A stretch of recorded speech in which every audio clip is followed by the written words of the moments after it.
Hello students, welcome to our YouTube channel. I hope students you are all doing good.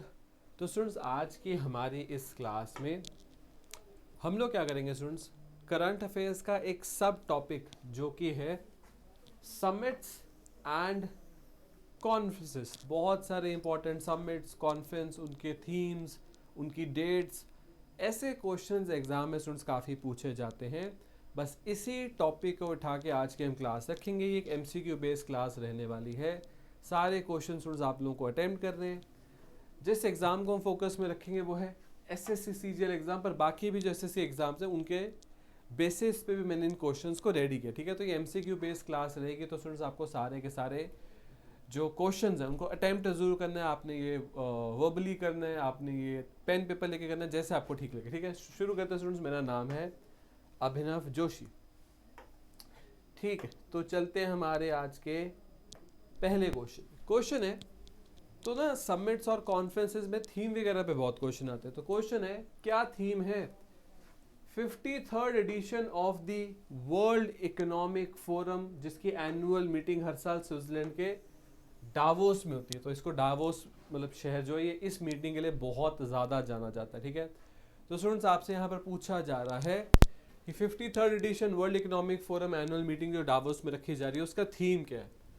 Working together, restoring trust, cooperation in a fragmented world, the great reset, या फिर theme है globalisation 4.0, shaping a global architect in the age of fourth industrial revolution. तो पूछा जा रहा है आपसे 53rd edition of the world economic forum annual meeting जो इस साल रखी जा रही है डावोस स्विट्जरलैंड में, उसका थीम क्या है।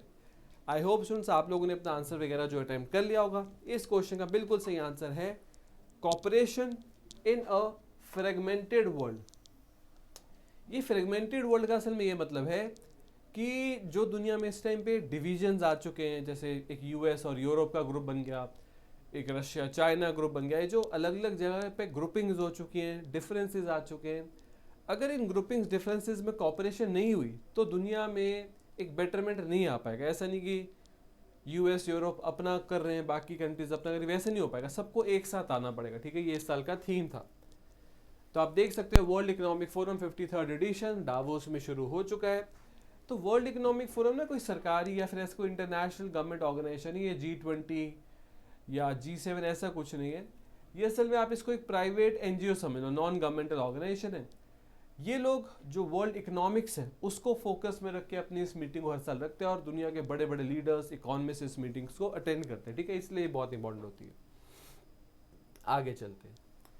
यूनाइटेड नेशंस के अंदर जो एक बहुत ही पावरफुल ऑर्गेनाइजेशन होती है यूएन की, वो होती है यूएनएस, यूनाइटेड नेशन सिक्योरिटी काउंसिल।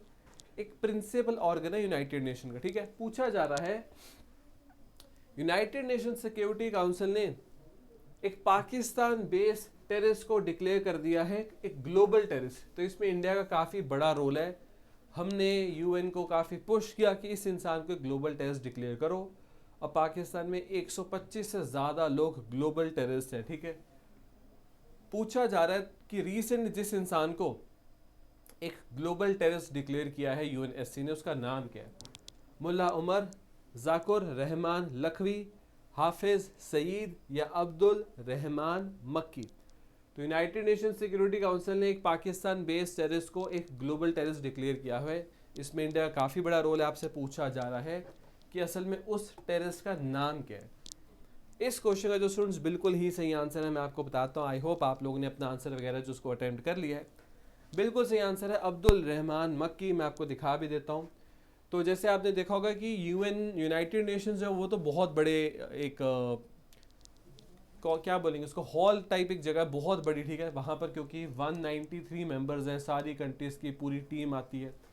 पर जो यूनाइटेड नेशन सिक्योरिटी काउंसिल है इसमें सिर्फ 15 मेंबर्स होते हैं, 5 परमानेंट 10 नॉन परमानेंट। तो इनका काफ़ी आप कह लो कंपेरेटिवली यूएनजीए से छोटा रूम है। यूएनजीए जनरल असेंबली का तो बहुत बड़ा रूम होता है।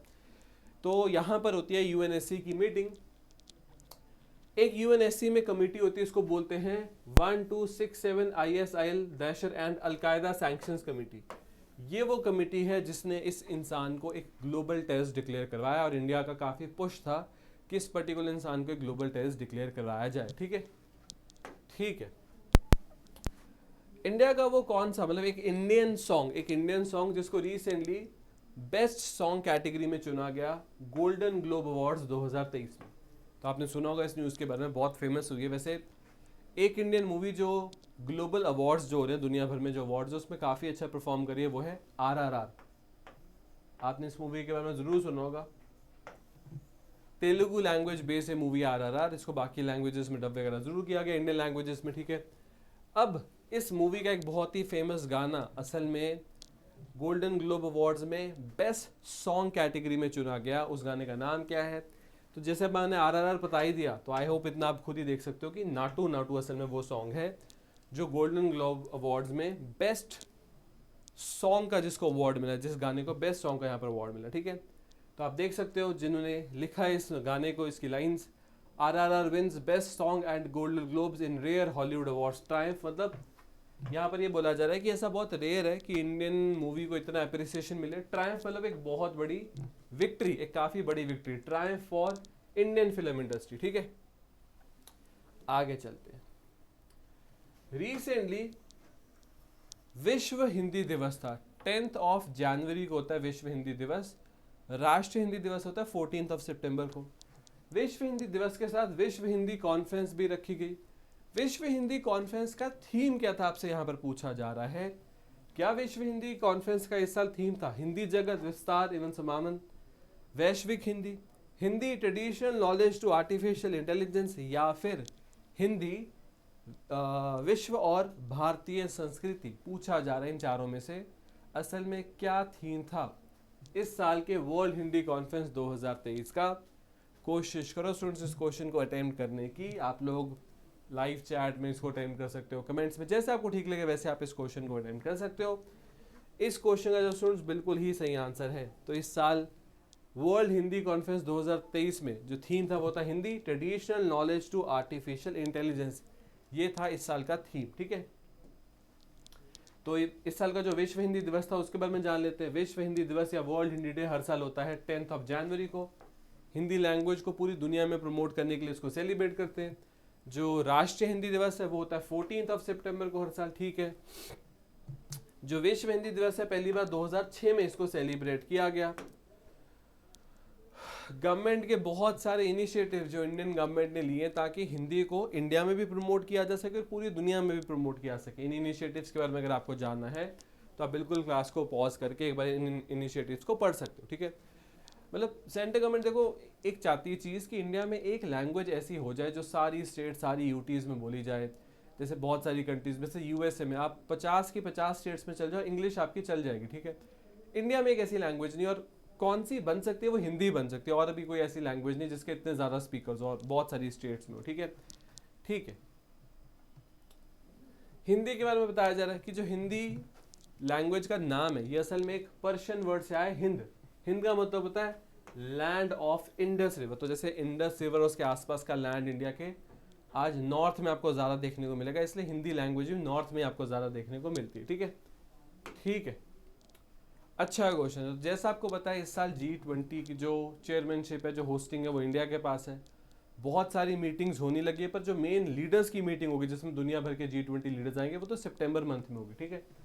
पूछा जा रहा है कि education group of G20 countries की मीटिंग रिसेंटली इंडिया के किस शहर में अनाउंस की गई कि एक G20 ग्रुप के जो कंट्रीज उनकी मीटिंग होगी एजुकेशन बेसिस पे, ठीक है। क्या अजमेर में ये मीटिंग को रखा जाएगा, बीकानेर, चेन्नई, अहमदाबाद आपने देखा होगा,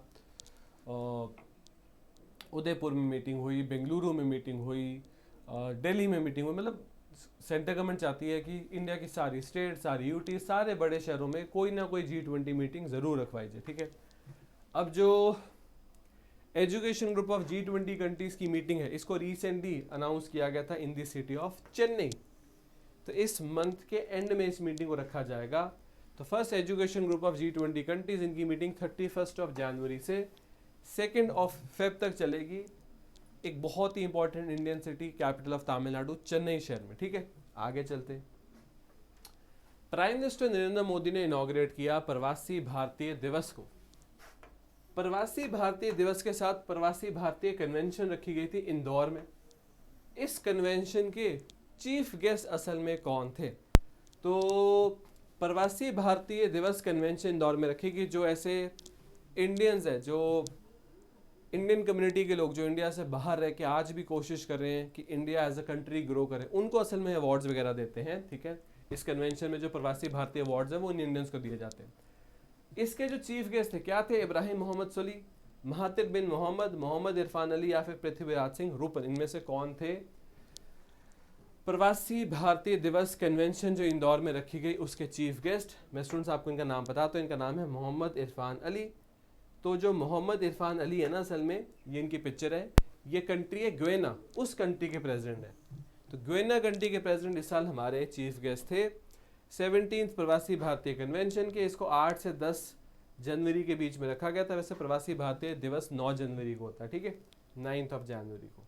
ठीक है, ठीक है स्टूडेंट्स, इसके साथ आज की इस क्लास में जितने क्वेश्चन, जितने न्यूज, जितने टॉपिक स्टूडेंट्स मुझे कवर करने थे मैंने कवर कर लिए।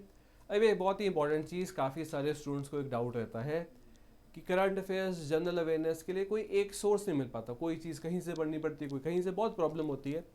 तो स्टूडेंट्स वहाँ मैं आपकी कैसे मदद कर सकता हूँ वो मैं आपको बिल्कुल बता देता हूँ। एक प्लेटफॉर्म जहाँ से आपको करंट अफेयर्स, जनरल अवेयरनेस का सारा डाटा, टेस्ट, क्लासेस, नोट सब कुछ मिल जाएगा। ठीक है, तो आपको स्टूडेंट्स करना क्या है, या तो आपको इस क्लास के डिस्क्रिप्शन में एक लिंक मिल जाएगा, सिंपली आपको गूगल में जाके सर्च करना है abhipedia.abhimanyu.com। यहाँ पे जाके स्टूडेंट्स आपको अपना एग्जाम चूज करना है, जिस भी एग्जाम की आप तैयारी कर रहे हो। जैसे अगर आप रेगुलेटरी बॉडीज में किसी की तैयारी कर रहे हो, अगर आप बैंकिंग एग्जाम्स में किसी एग्जाम की तैयारी कर रहे हो, कोई स्टेट एग्जाम है, कोई एसएससी एग्जाम है, चलो हम ऐसा करते हैं, हम एसएससी सीजीएल में चले जाते हैं। ठीक है, ठीक है, हमने एसएससी सीजीएल एग्जाम को यहाँ पर क्लिक किया। अगर हम इस एग्जाम पे जाएंगे तो उसके बाद आपको यहाँ पर नीचे जो वीडियो कोर्सेज है इस पे क्लिक करना है, क्योंकि जो मैं आपके लिए करंट अफेयर्स, जनरल अवेयरनेस का कोर्स बना रहा हूँ ना, ये वीकली बेसिस पे मैं वीडियोस बनाता हूँ। उन वीडियोस के साथ उनके नोट्स, पीडीएफ, टेस्ट सब कुछ यहाँ पर अवेलेबल आपको मिल जाएगा। ठीक है, ठीक है स्टूडेंट्स, तो आपने जब एक बार इन वीडियो कोर्सेज पे क्लिक किया तो जो जो इस पर्टिकुलर एग्जाम में वीडियो कोर्सेज रेडी हुए हैं आप सब उनको यहाँ पर देख सकते हो। ये रहा करंट जीके का वीडियो कोर्स, इस पर आपने स्टूडेंट्स क्लिक करना है। एक बार आप इस करंट जीके के वीडियो कोर्स पे क्लिक करोगे तो जो कुछ यहाँ वीडियोस वगैरह जो कुछ भी बनना हुआ है वीकली बेसिस पे सब आप यहाँ पर स्टूडेंट्स देख सकते हो। इसका जो प्राइस है स्टूडेंट्स वो भी आप चेक कर ले सकते हो। ठीक है, अगर आप इस कोर्स को स्टूडेंट्स परचेज करते हो तो इसका फ़ायदा रहेगा अभी से लेके एग्जाम तक आपको करंट अफेयर्स के लिए और किसी प्लेटफॉर्म की या और किसी सोर्स की जरूरत नहीं पड़ेगी। जितनी भी आपकी रिक्वायरमेंट है सब कुछ यहाँ से पूरी की जा सकती है। ठीक है, ये सबसे बड़ा यहाँ पर आपको फ़ायदा देखने को मिलेगा। ठीक है स्टूडेंट्स, इसके साथ आज की क्लास को यहाँ पर करते हैं and. Thank you for joining, have a very successful day. अगर स्टूडेंट्स आपको ये क्लास अच्छी लगी तो आप मेरे चैनल को सब्सक्राइब कर सकते हो, इस वीडियो को लाइक कर सकते हो। हम मिलते हैं अपनी नेक्स्ट क्लास में। Thank you students, thank you.